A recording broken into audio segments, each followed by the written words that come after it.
por más que la gente te diga y por más que los abogados o las fundaciones o quien te diga, puede llegar a pasar eso, puede agarrar a la niña y llevarse, no lo crees de una persona con la que estuviste casada. Todo el tiempo, otra vez, volviéndome a meter en la cabeza el chip de te la voy a quitar, te la voy a quitar, te la voy a quitar. Criticando de todas las maneras posibles mi maternidad.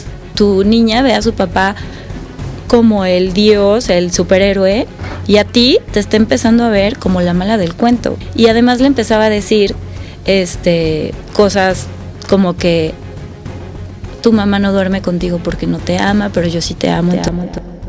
Afortunadamente, el Frente lleva 4 años, pero como dice Josephine, la verdad es que la violencia vicaria existe de toda la vida. Sí. Es una violencia muy invisibilizada, minimizada.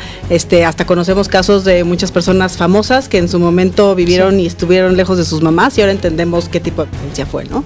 La mayoría de las mujeres ya tenían denuncias previas, ¿no? Cuando los señores llegan y dicen es que ella es violenta. No, bueno, pues si vienes a decir que es violenta después de que te denunciaron 5 veces por ejercer todo el tipo de...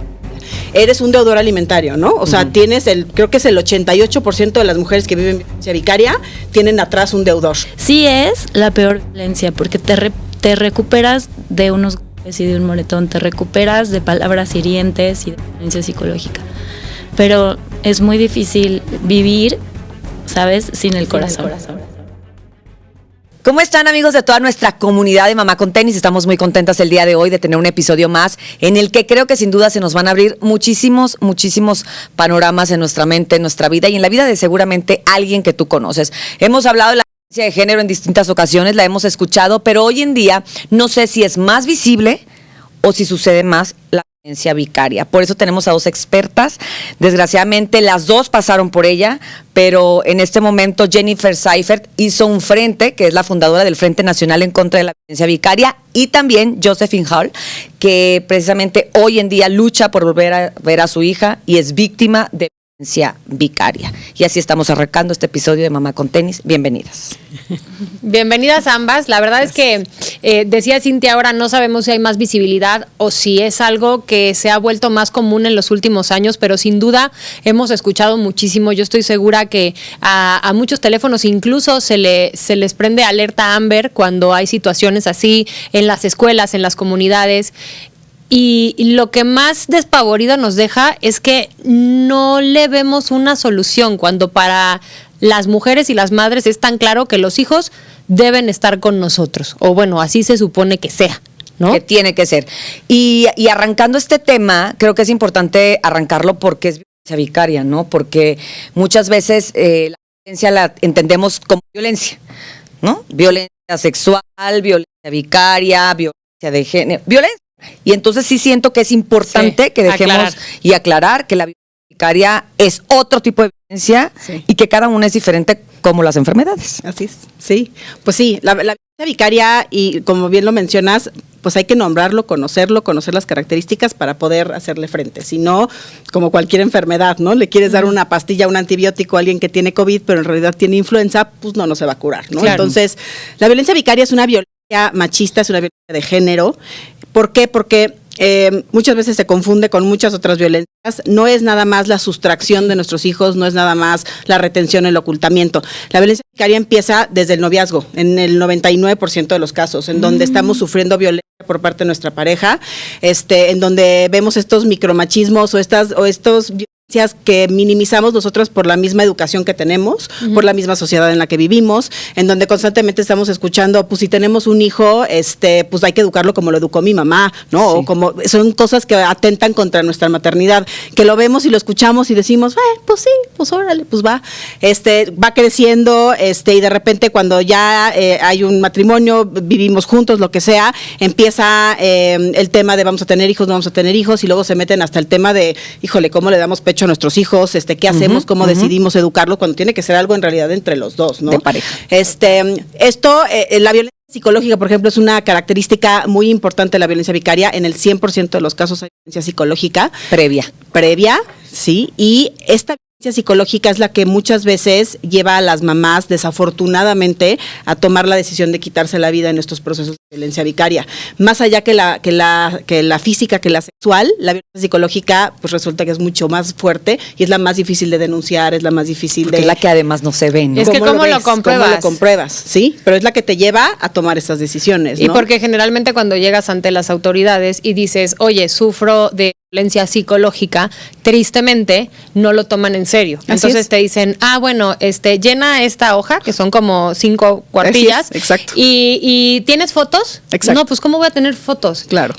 ¿Tienes video, alguna grabación? No, pero mira, tengo esto que es, no, pero es que eso no aplica, eso no es prueba, Claro. porque es ilegal, o sea, lo grabaste sin que supiera, entonces claro. es ilegal. Entonces se vuelve en un círculo vicioso donde no sabes dónde empezar a denunciarlo, Sí. sabes que está mal, pero es muy difícil de ofrecer, digamos, pruebas a las autoridades. Oye, Totalmente, y precisamente hablas de eso, y a mí me llama mucho la atención tu caso, Josephine, porque yo te conocí por medio de un video que se hizo muy viral hace algunos años, en donde a ti te jalaban en un departamento y estaban las pruebas, y aún así el día de hoy tú estás luchando por tu hija, Sí.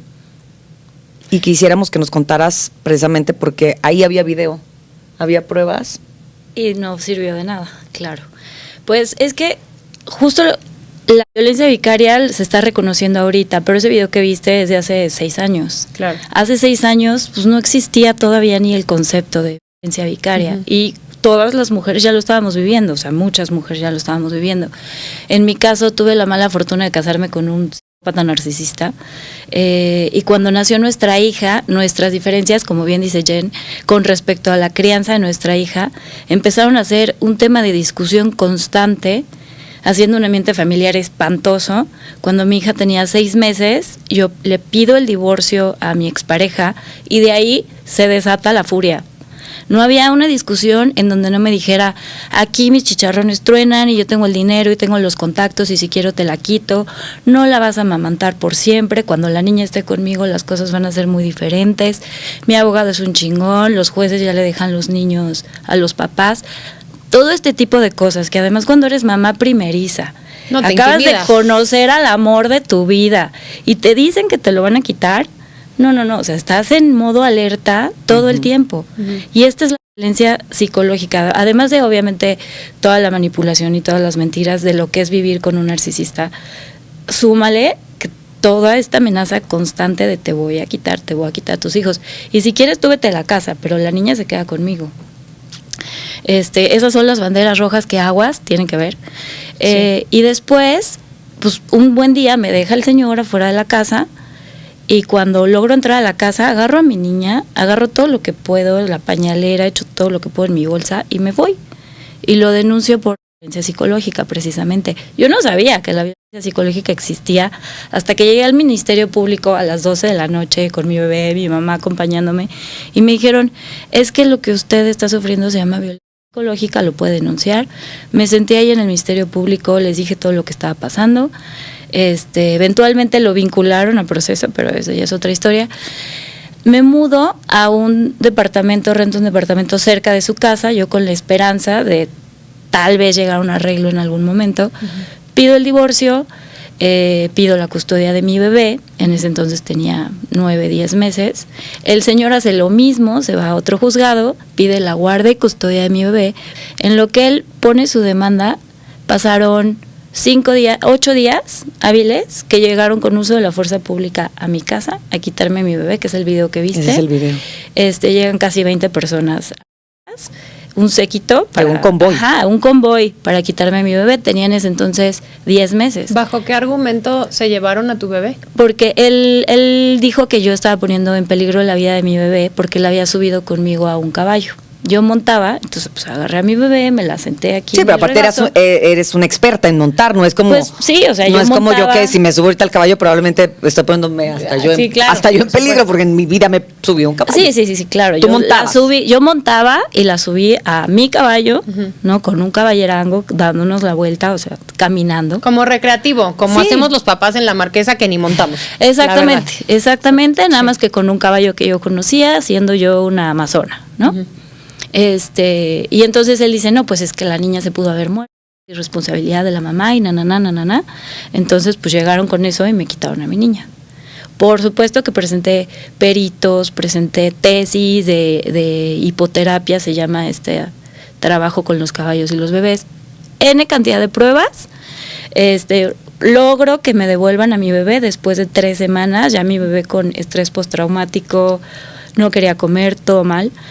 Y al poco tiempo, él empieza a hackear las cámaras, mis redes sociales, mis cuentas de redes sociales, las cámaras de vigilancia de mi bebé, la camarita hasta que pones para que monitor. Al monitor, empieza a hackear todo y me hace un collage de los 20 peores momentos de mamá, hazte de cuenta, y saca un video en redes sociales y lo presenta como prueba en el juzgado, me presenta como yo planeando su asesinato, que jugaba al tiro al blanco casi con mi bebé, o sea, una serie de locuras que nunca les hicieron un peritaje a los videos. Uh-huh.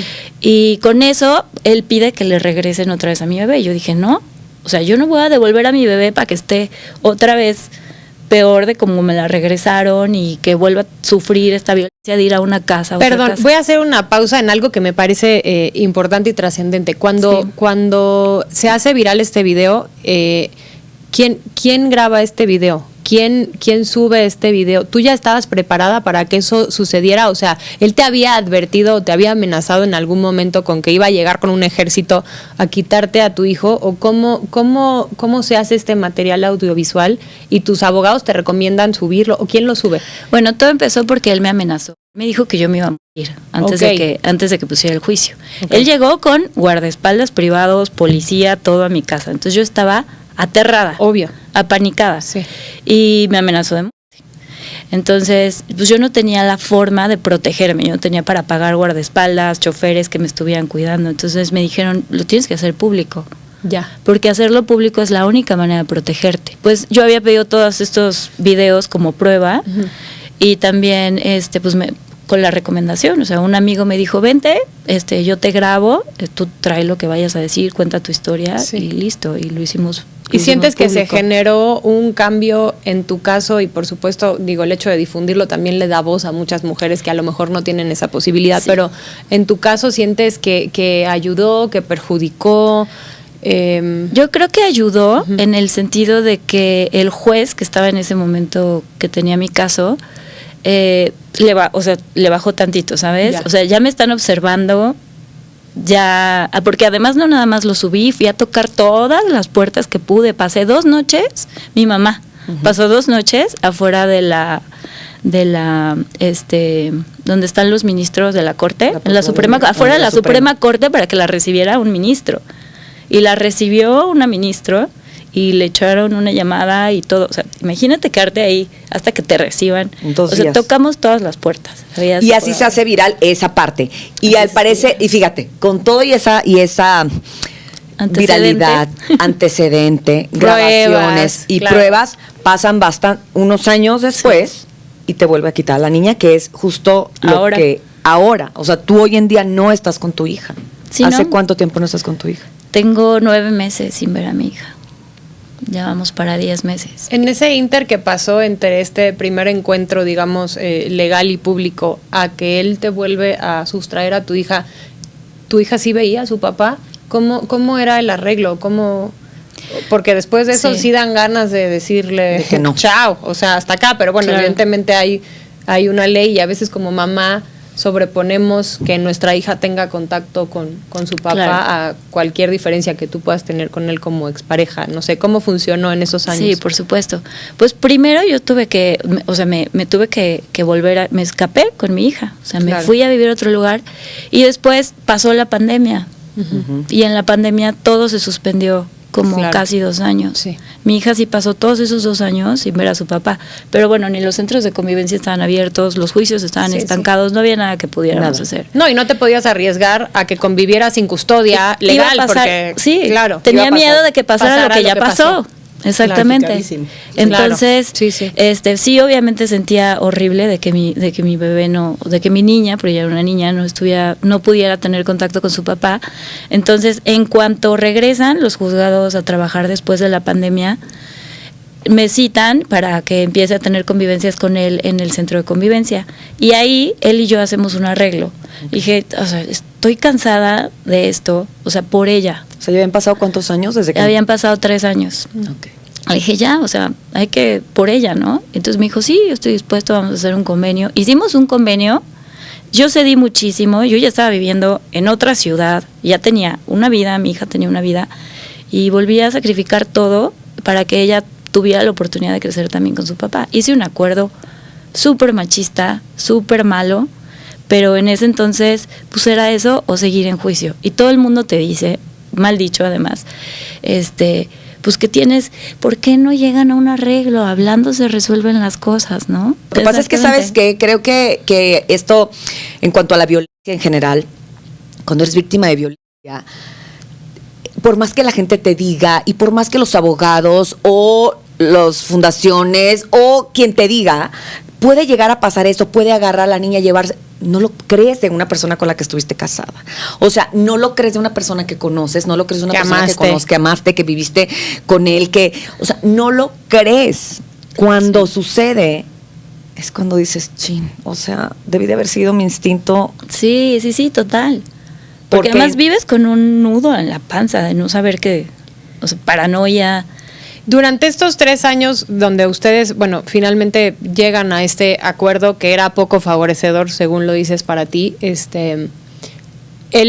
se llevaba a tu hija, no sé, el fin de semana y te la regresaba. ¿Qué sucedió para que se la llevara y no volviera más? ¿Hubo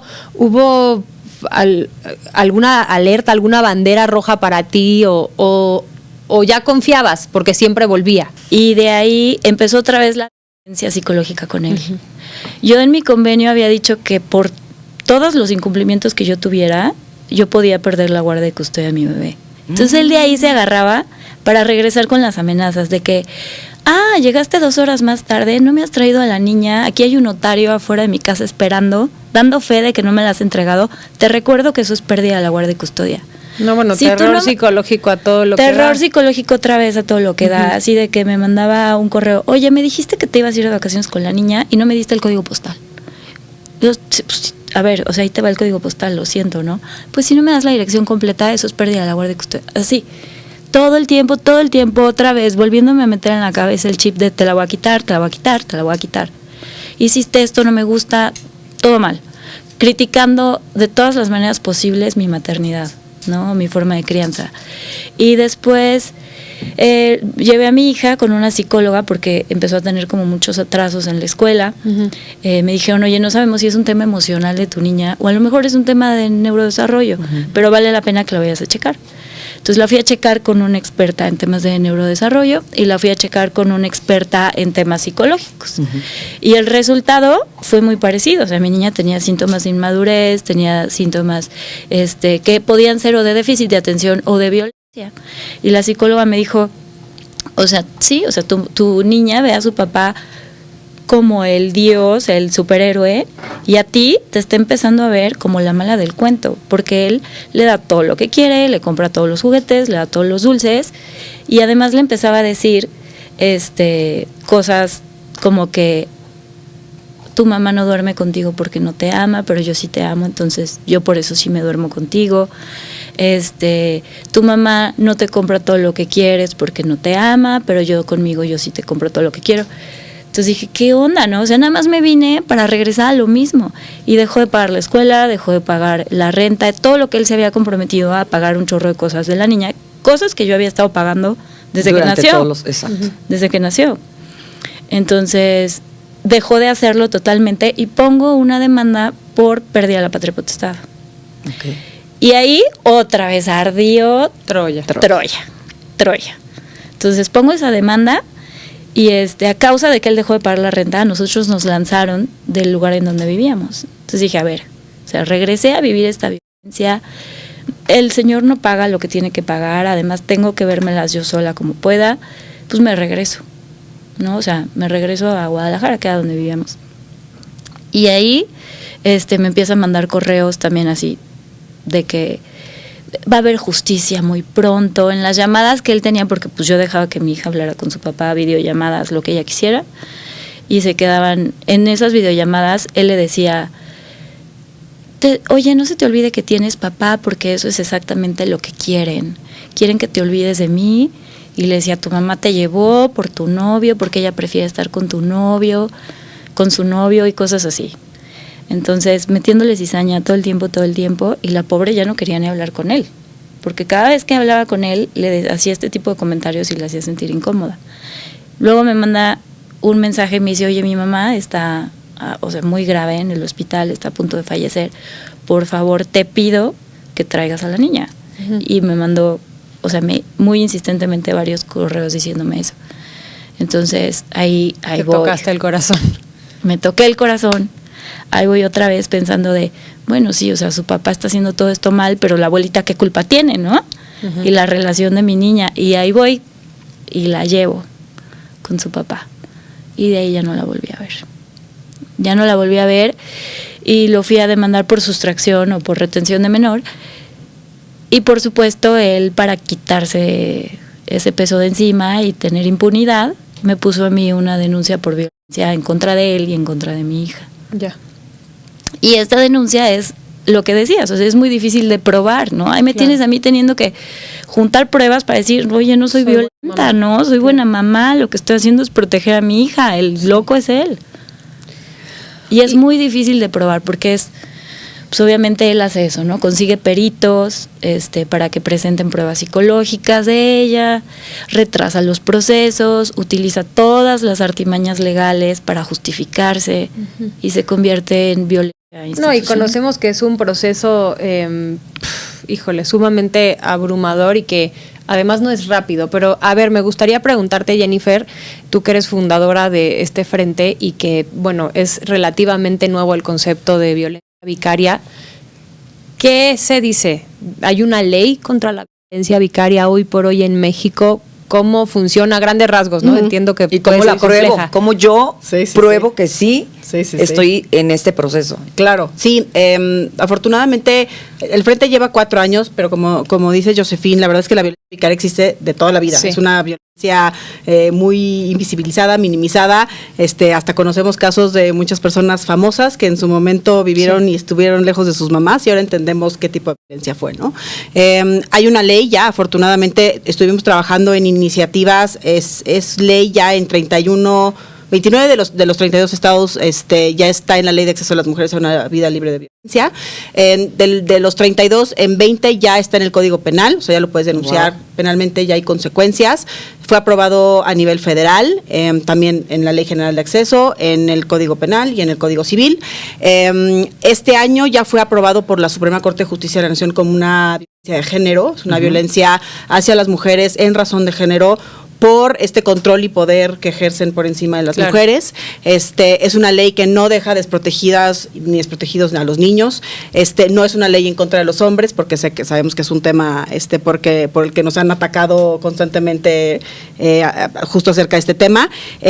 Y sí, ya puedes ir a levantar una denuncia de violencia vicaria. ¿Cómo se demuestra? Hay una prueba que se llama, que es como peritaje antropológico, uh-huh. que básicamente lo que hacen es evaluar el entorno o todo lo que hay alrededor de lo que está sucediendo, del caso, ¿no? Porque como dice, pues sí, a mí me levantó una denuncia de violencia familiar. En el 90% de los casos las mamás tenemos denuncias por violencia familiar, y si no es violencia familiar es robo, fraude, extorsión. Tenemos mamás que están denunciadas por huachicoleo y la idea es apartar a la mujer de sus hijos. Perdón, mi ignorancia. La sustracción de hidrocarburos, de la gasolina de la tierra. Que te lo robas y lo vendes. Lo más, ajá. Lo más ridículo. O sea, más traficante. Sí, tal cual. Okay. Entonces, como es un delito grave, pues hay que quitarle a los niños para cualquier cosa que sea pretexto suficiente para alejar a los niños de la mamá. Entonces, viendo estos entornos, ves que la mayoría de las mujeres ya tenían denuncias previas, ¿no?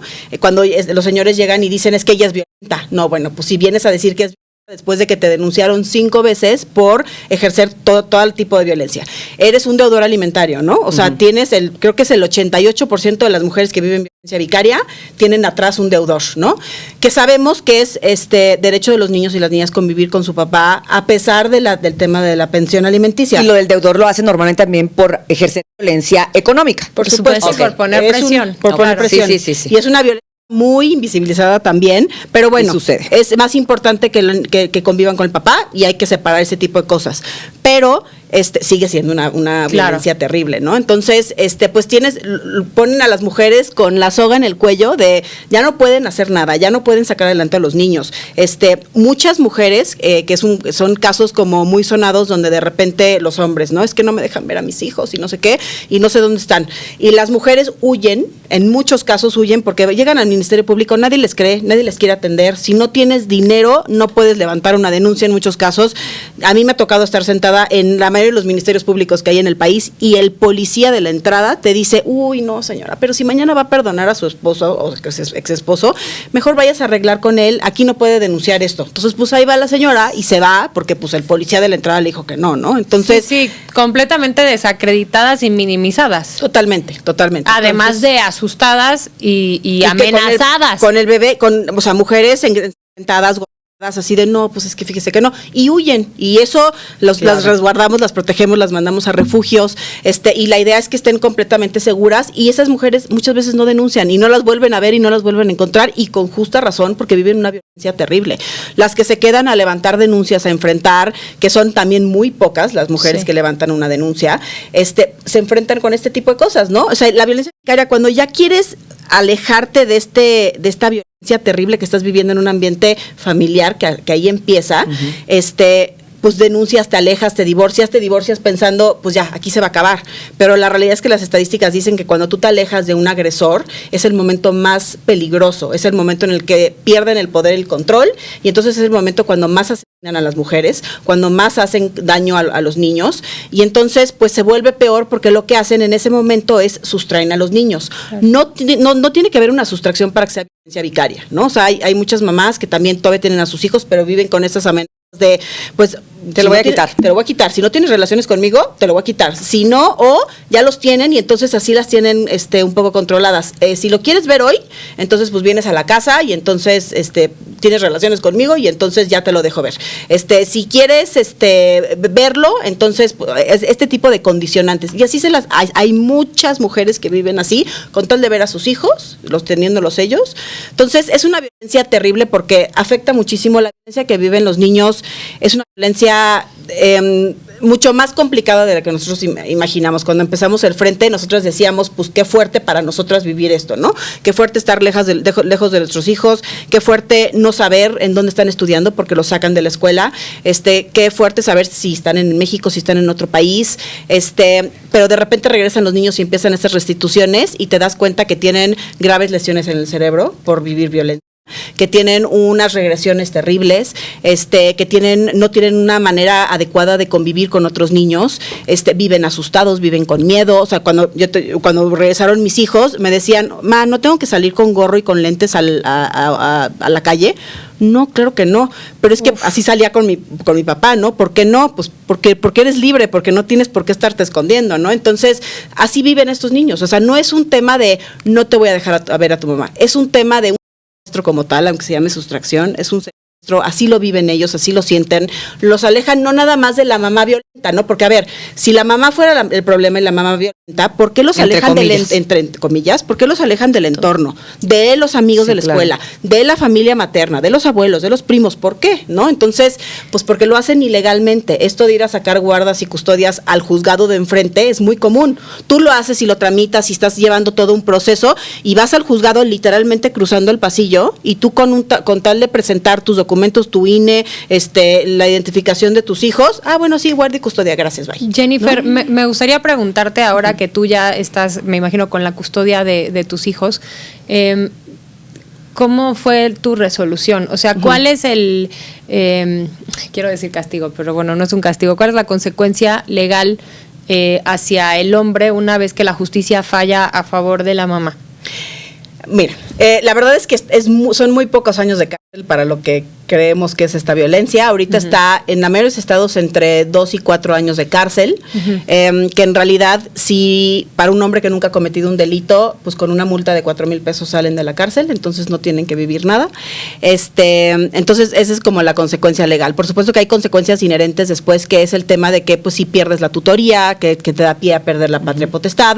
Pues, ¿pueden ver a sus hijos? ¿O no? En teoría sí hacen todo un proceso para poderlos volver a ver. Ok. La mayoría no lo hacen, la mayoría ok. no pasan por ese proceso porque pues implica que también es absurdo, pero implica ir a cursos de masculinidades, implica ir a tomar terapias, pero como decía Josephine, este tipo de agresores saben que lo están haciendo, no es una enfermedad, no es porque No me di cuenta, no me di cuenta.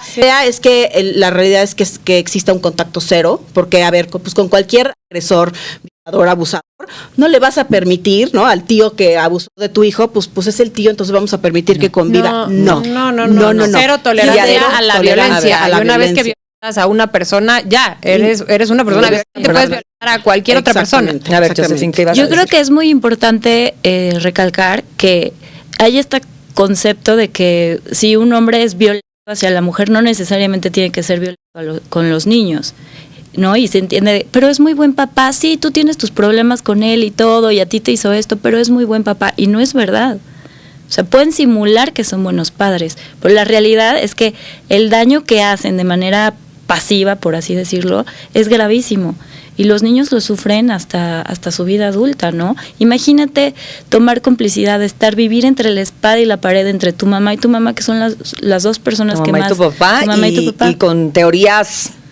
No, y aparte no es lo mismo De mentira. el terror psicológico que vivió, no es lo mismo una mamá, una mujer libre de violencia genuinamente, que esté tranquila, que esté en paz, a una mamá que esté estresada, que tenga que ir a buscar 2 o 3 trabajos para sacar adelante a sus hijos, con quién los dejo, pero aparte me está amenazando, pero aparte, no, una mujer que vive violencia, una mujer que vive estresada, en el límite, con todas las enfermedades que te puedas imaginar, es complicado, ¿no? Oye, Entonces, Josephine, es un abuso complicado.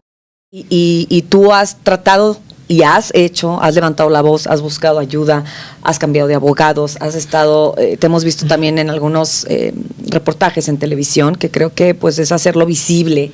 Sí. ¿Cuál es tu mayor miedo hoy en día? Pues mi mayor miedo es el tiempo. O sea, es perderme la oportunidad de ver cómo se le caen los dientes a mi hija y juntarlos.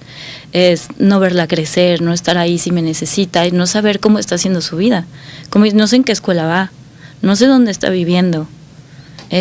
No sé si me extraña o no sé qué le están diciendo de mí para que cuando yo la escuche la sienta tan lejos. O sea, ¿tú tienes contacto con tu hija por teléfono? Sí, me deja hablar por teléfono con ella, cuando él quiere. Como dice, de manera condicionada, ¿no? Pero no me deja verla, no me deja hacer una videollamada con ella.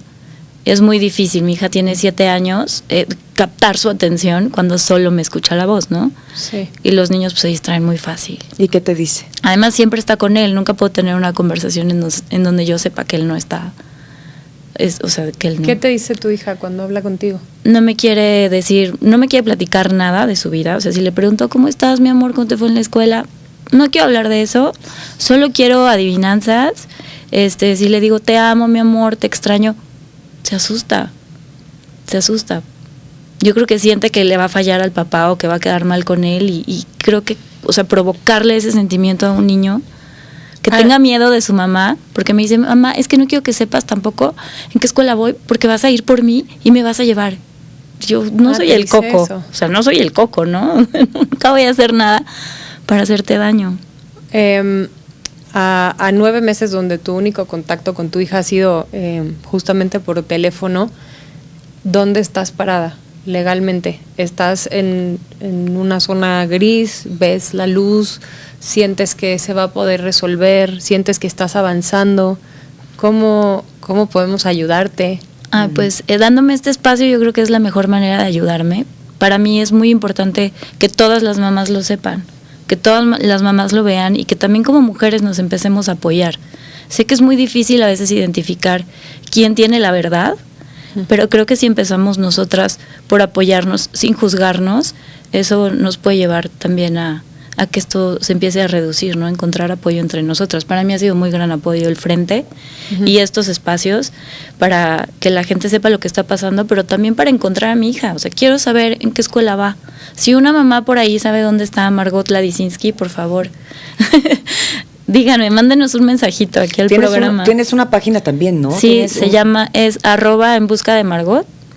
En Instagram y en Facebook.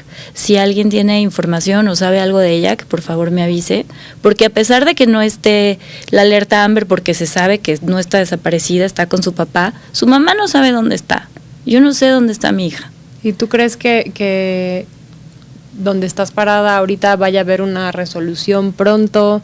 ¿Estás resignada a no seguir topando con pared? Porque muchas veces eso es lo que ocurre. Conocemos un caso de un actor, digamos, fue al revés, pero pues él todos los años escribe un mensaje en Instagram y dice, bueno, cuando mi hijo sea mayor de edad vas a ver que su papá pues sí se preocupó, pero ahorita pues no se puede. O sea, ¿cuál es tu estrategia? ¿Dónde estás parada? ¿Cuál es tu luz? ¿Cuál es tu motor todos los días para seguir? Para seguir, porque nosotros como mamás de repente es muy difícil. Yo tengo un nudo en la garganta porque yo pienso y digo, híjole, Dios mío, soy muy afortunada de poder tener a mis hijos. Claro. Pero cuando se te pierden de vista tantito en el supermercado, en la calle, o que no te contestan el teléfono, es una angustia, entonces no puedo imaginar cómo vives. La verdad es que sí es la peor violencia, porque te recuperas de unos golpes y de un moretón, te recuperas de palabras hirientes y de violencia psicológica, pero es muy difícil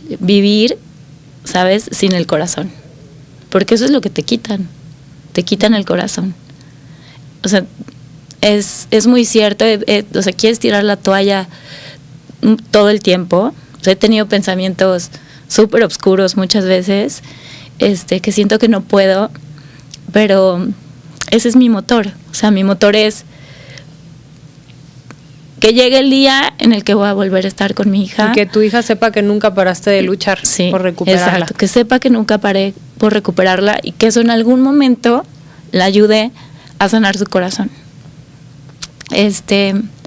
Sí, estoy en una zona gris. Desgraciadamente, como se maneja el sistema judicial en México, es tristísimo. No nos merecemos ese sistema judicial. Es mucha corrupción, son muchas trabas, son muy largos y muy burocráticos los procesos. Uh-huh. Siempre estás en una zona gris donde no ves la luz. Pero tratas de hacer todo lo que puedas hacer y seguir y seguir y seguir. Y yo me imagino que en algún momento va a dar frutos. Que así sea. Cuéntanos un poco, Jennifer, ¿qué hacemos si alguien está pasando por algo en este momento así y cómo los buscamos a ustedes? ¿Cómo te busco a ti en el Frente Nacional contra la Violencia Vicaria? Pues sí, ahora sí que tenemos todas las redes abiertas, Instagram, TikTok, Facebook, todo lo que se puedan imaginar. Hay un correo también que es Frente Nacional .informacion@gmail.com, y ahí nos pueden escribir. Hay personas atendiendo 24/7, cualquier caso que llega con nosotros, las escuchamos, las entendemos, vemos exactamente qué violencia están viviendo. El 90% sí son violencia vicaria. Revisamos documentos legales, revisamos información, sus procesos, las incorporamos al frente. Si no es esta violencia, las canalizamos para cualquier otro lugar, institución o colectiva, para que también puedan recibir apoyo. Pero es impresionante, nos llegan entre 10 y 15 casos por cada red social cada día de violencia. Es una locura la cantidad de mujeres que están pasando por esto.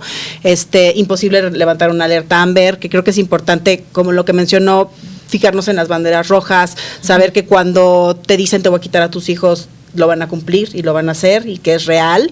Antes pensábamos o teníamos esta idea de que a las mujeres, a las mamás no nos quitaban a los niños, ¿no? Uh-huh. Y sí, siempre ha existido y existe y cada vez está más fuerte, y la violencia de mujeres, yo creo que decías al principio, no sé si es porque hay más, porque se visibiliza más, pero realmente yo creo que también se las ingenian para hacer cosas diferentes y más complicadas y más agresivas, y pues estar viviendo esto es algo muy complicado. Entonces, pues en cualquier red del frente estamos abiertas y listas para poder escucharlas y recibirlas y apoyar en lo que sea necesario. ¿Es ayuda legal?